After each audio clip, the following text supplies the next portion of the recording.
그 약속의 땅을 떠났던 엘리멜렉과 나오미, 말년과 기로는 약속의 땅에 머물고 살 때와 그 약속의 땅을 떠나서 자기들 하고 싶은 대로 했을 때의 모습은 달라도 너무 달랐습니다. 자기들이 봐도 달랐고 다른 사람들이 볼 때도 달랐습니다. 이제 결단을 하고 하나님의 복음의 소식을 듣고 다시 그 약속의 땅으로 돌아가려고 결심을 하고 떠납니다. 모압에서 만났던 큰 며느리, 둘째 며느리를 데리고 떠났던 나오미가 두 며느리에게 말합니다. 너희들 나 따라오지 마라. 너희 친정으로 가라. 너희 어머니 집으로 가라. 그렇게 강권해서 말을 했습니다. 근데 그 말을 들었던 큰 며느리는 오늘 15절 말씀 보십시오. 나오미가 또 이르되 보라 내 동서는 그의 백성과 그의 신들에게로 돌아갔다. 너도 너의 동서를 따라 돌아가라. 어머니 집으로 친정으로 돌아가라 그랬는데 친정과 어머니 집으로 간다는 말이 무슨 말인가를 오늘 15절은 소개를 합니다. 네 동서 오르바는 그의 백성에게로 돌아갔다. 모압 사람에게로 돌아갔다. 그리고 그의 백성에게만 돌아간 것이 아니라 그의 신들에게로 돌아갔다. 하나님이 없는 나라, 예수가 없는 그 상황에 적응하고 사는 사람들은 다 똑같습니다. 그의 백성, 그의 신들에게로 돌아갔다. 너도 옛날 내가 만났던 그 백성, 네가 섬겼던 그 신들에게로 돌아가라고 나오미가 둘째 며느리에게도 요청을 합니다. 그런데 이 둘째 며느리 룻은 다릅니다. 16절 보시죠.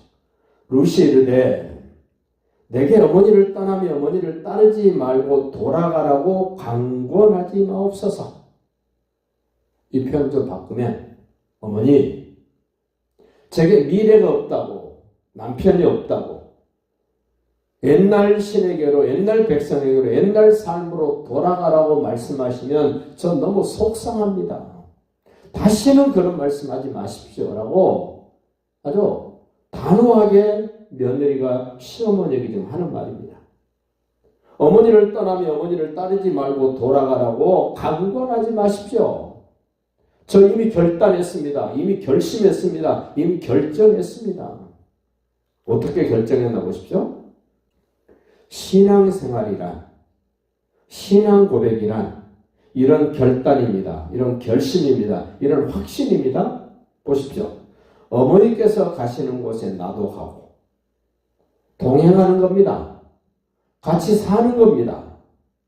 어머니께서 머무르시는 곳에 나도 머물겠습니다. 어머니에게서 한시 반시도 저는 떠나지 않겠습니다. 어머니가 가는 곳에 나도 가고 어머니가 머무는 곳에 나도 머물겠습니다. 어머니의 백성이 나의 백성이 되고 어머니의 하나님이 나의 하나님이 되십니다. 어떻게 이 룻이 시어머니를 통하여 하나님을 봤을까요? 어떻게 시어머니를 통해서 영광스러운 하나님, 가장 연약하고 볼품없는 한 여인에게 엄청난 은혜와 사랑을 베푸시는 그 하나님을 어떻게 발견했을까요? 이 룻보다 더 시어머니하고 오래 살았던 나오미 오르바는 그 점을 보지 못합니다. 그래서 이거를 우리는 하나님의 은혜라고 합니다. 여러분과 제 주변에 있는 사람들이 저와 여러분을 통해서 이런 하나님의 은혜가 보여지도록 그 하나님의 사랑이 느껴지도록 우리는 기도해야 됩니다. 그렇게 시간이 지나면서 나를 통하여 예수님을 알아가고 나를 통하여 하나님을 알아가고 나를 통하여 영적 세계를 알아가는 한 사람 한 사람이 세워지는 그런 믿음 생활이 되시기를 예수님의 이름으로 축복합니다. 신앙생활에는 어떤 것인가를 17절에 한 번 더 얘기합니다. 어머니께서 죽으시는 곳에서 나도 죽어 거기 묻힐 것이라. 이 목숨 건 신앙생활입니다. 그냥 대충대충 해보는 신앙생활이 아닙니다. 어머니께서 죽으시는 곳에서 나도 죽어 거기 묻힐 것이라. 이 말은 죽음이 끝이 아니라 죽음 그 이후에도 나는 함께 하겠습니다. 얼마나 멋진 고백입니까? 보통 사람들은 죽으면 그만이라 그럽니다. 그런데 이 룻의 고백을 보십시오. 죽은 후에도 나는 어머니를 떠나지 아니하고 어머니의 하나님을 떠나지 아니하고 어머니와 함께 하겠습니다. 그러면서 아주 어마어마한 결단을 보여줍니다. 내가 죽는 일 외에 육신의 어떤 즐거움이나 쾌락이나 만족을 위해서 내가 어머니를 떠난다면 여호와께서 내게 벌을 내리시고 더 벌을 내리시기를 원하나이다. 이런 결단, 얼마나 멋진 결단입니까?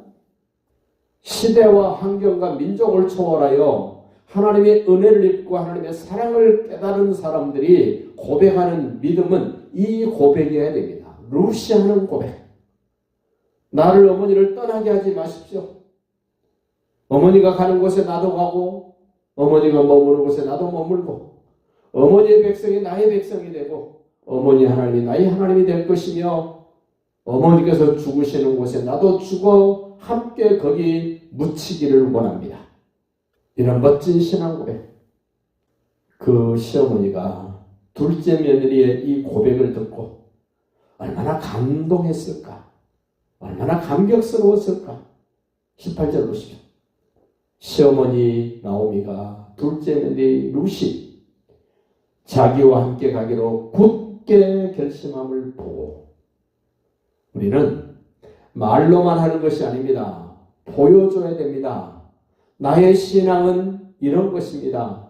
나의 믿음은 이런 것입니다라고 말도 해야 됩니다만은 보여줄 수 있어야 됩니다. 주변 사람에게, 가족들에게 보여줄 수 있기를 바랍니다. 나오미가 룻이 자기와 함께 가기로 굳게 결심함을 보고, 이 굳게 결심했다는 말을 쉽게 표현해 드리면 그 세멘 모래 자갈, 세멘트 섞어서 버물려 놓으면 말랑말랑하지 않습니까? 그런데 어느 곳에 그 세멘트를 부어놓고 햇빛이 쬐고 공기가 이제 움직이면서 바람이 불면서 그 수분이 마르면 딱딱하게 굳어져 버리잖아요. 그 모양 그대로 굳어진 것처럼 이 굳게 결심했다. 이제는 변하지 않습니다. 흔들리지 않습니다. 바뀌지 않습니다. 그걸 확실하게 어머니에게 보여줬습니다. 주변 사람에게 보여줬습니다. 가족들에게 보여줬습니다. 누구든지 이 모습이 필요합니다. 교회에서도 보여주셔야 됩니다. 가정에서도 보여주셔야 됩니다. 직장에서도 보여주셔야 됩니다. 어디서든지 나는 하나님의 사람이다를 보여줄 수 있기를 바랍니다. 겁내지 마십시오. 아무것도 없는 나오미와 룻을 이제 뒷장으로 가면서 하나님이 어떻게 책임지시고 얼마나 멋지게 하나님이 쓰시는가를 보셔야 돼요. 나오미가 룻이 자기와 함께 가기로 굳게 결심함을 보고 그에게 말하기를 그칩니다. 돌아가라고 말하는 것을 그쳤습니다. 너 그렇게 예수 믿으면 믿지 마라는 그런 말이 그쳤습니다. 네가 믿는 하나님 어디 있느냐고 하는 말이 그쳤습니다. 오늘이 바로 나의 신앙을 굳게 결심하며 결단하는 그런 의미 있는 한 날이 되시기를 예수님의 이름으로 축복합니다.